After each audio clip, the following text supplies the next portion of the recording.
Approaching the outskirts of Douma city with two of his four sons in the car earlier this month, Samir al-Hamwi was both thrilled and terrified of what awaited him in his hometown on the other side of the military checkpoints. "I started sweating a lot, feeling things that I can't even describe," he recalls.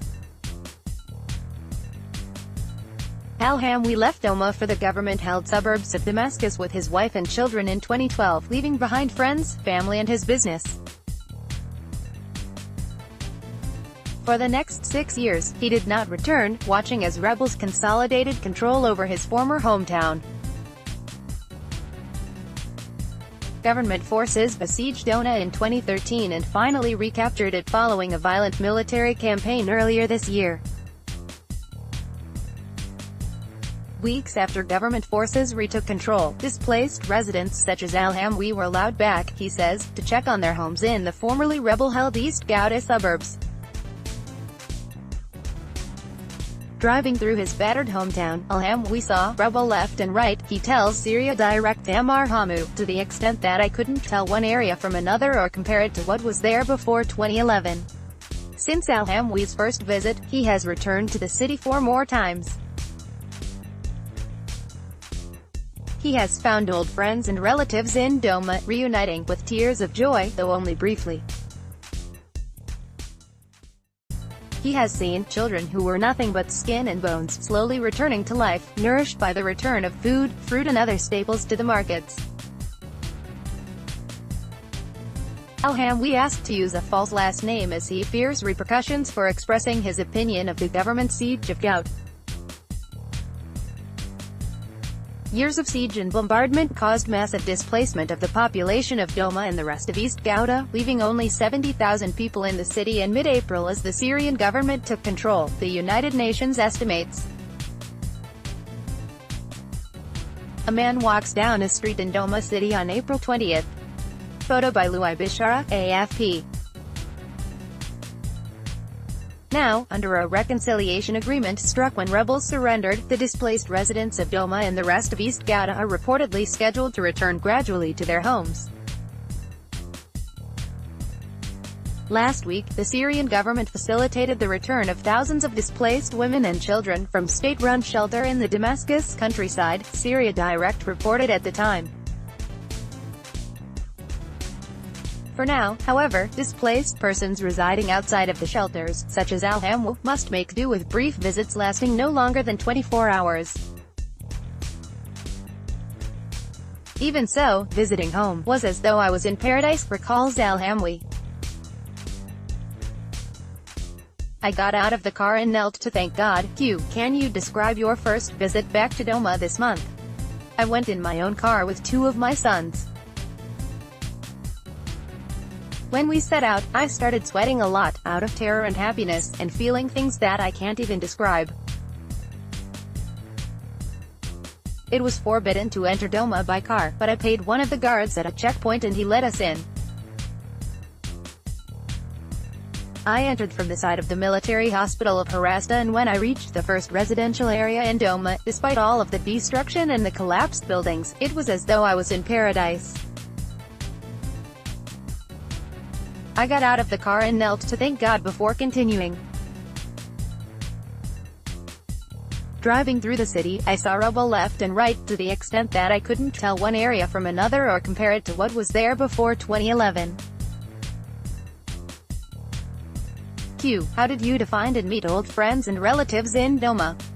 Although I owned a business in Douma and knew many people in the city, I didn't recognize any of the people around me at first.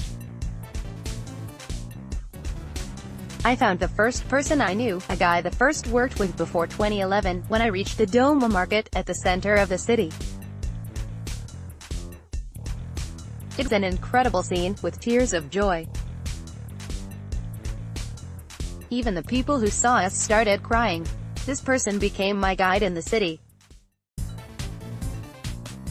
I asked him about my family, where they lived and how our friends were doing. I visited my cousin and his mother, in an indescribable meeting.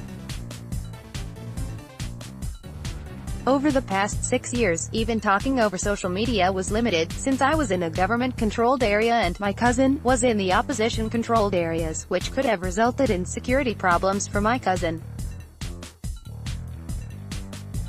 Embed from Getty Images. Residents walking the streets of Douma on April 20th. Photo courtesy of Louis Bishara, AFP, Getty Images. Q. How did you find the people of the city, when you visited? God must have given them extraordinary strength. Just 25 days after the bombing stopped and aid entered, people showed high morale and initiative. We saw children who were nothing but skin and bones because of the siege and the lack of food and medicine, but between my first and fifth visit to Douma I noticed a clear difference in the build of their bodies. It was as if every day was a year for them. I noticed people's goodwill, which was more than one could imagine. The people of Douma were known for their generosity even before 2011, and this continues. Despite all of the poverty, the need and oppression that the city has lived through for years, people welcomed me with great hospitality, even though they had nothing. Q. Did you talk to people about the siege? What did you hear from them? Based on my conversations with residents and my acquaintances in Douma, and from what I have seen with my own eyes, I don't think that any area has been subjected to what happened in East Gout. People in Douma are comparing their siege to the siege of Gaza. I don't think that any populated city in the world has been subjected to the same degree of destruction as Douma. Q. How are Douma residents spending their time these days? These are among the most strange and pleasant scenes that I've seen during my visits. If not for the destruction and rubble in the streets, I would have thought that I was in a city that never witnessed war. There are people everywhere in the city. Some are planting flowers in front of their homes. Others are cleaning.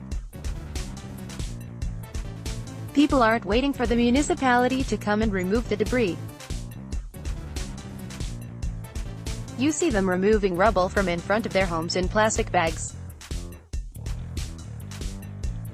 Once, while I was walking down one street, I found some people I knew, gathering rubble, and I asked what they were doing. One of them said, "We're working to clear the rubble and the remains of homes, and to put it to use by recycling it. They are cleaning bricks and reworking iron for resale and use in reconstruction operations." The workers are getting SP 1,500, approximately $3 USD per day. The wage is the same as it was during the siege, but whereas just months ago that sum was not enough for one meal, now it's enough for a worker to eat and drink well. Q. What have you seen of the markets in the city? Are people able to buy things? Many items, food and fruit, have returned to the markets after being absent during the years of siege. The prices during the siege were dozens of times more than the current prices. For example, a bag of bread in Douma costs SP 50, approx. 10 cents USD, right now, whereas in the final days of the siege, 2 months ago, it cost about SP 1,000, approximately $2 USD.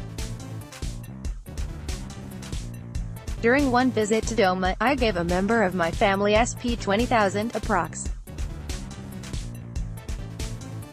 $9 USD, to one member of my family, and he told me that the sum would have been equal to SP 200,000, approx. $390 in buying power during the siege, even though the exchange rate between the lira and the dollar has not changed. This relative provides for his wife, children and grandchildren. His daughter's husbands died, so he provides for them and their children also.